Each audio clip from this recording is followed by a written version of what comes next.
Hello বন্ধুরা, আজকে অনেক ভাইয়ের রিকোয়েস্টের উপর নির্ভর করে জাস্ট এই বিদ্যাটি আপনাদের মাঝে আমি উল্লেখ করলাম। তারপরেও দেখুন দেওয়া আছে, শত্রুর প্রাণের প্রতি আঘাত না করে আপনি পারলে স্বাভাবিকভাবে কাজ করার চেষ্টা করুন।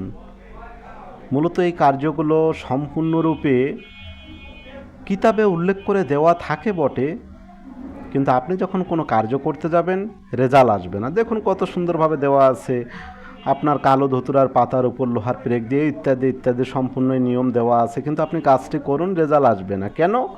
আপনি তান্ত্রিক জগতের সমস্ত গাইডলাইন মেনে যখন কার্যটি করবেন সেখন আপনার রেজাল্ট আসবে। তো সেহেতু আপনাদের যদি কারো প্রয়োজন অতিরিক্ত হয়ে থাকে, আপনারা অবশ্যই আপনাদের আশপাশের কোনো তান্ত্রিকের পরামর্শ নিয়ে, কোনো গুরুর অনুমতি নিয়ে কার্য করার চেষ্টা করবেন।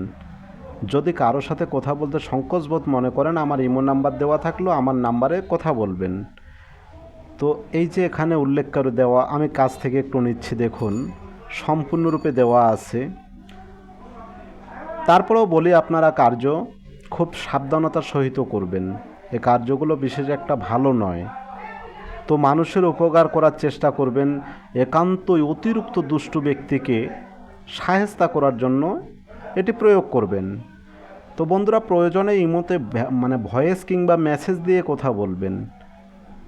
একান্তই যদি বুঝতে না পারেন, এজাজত না নিয়ে কার্য না করাই অতি উত্তম হবে। এটি অনেক পরীক্ষিত কার্য। তো সকলে ভালো থাকবেন, সুস্থ থাকবেন।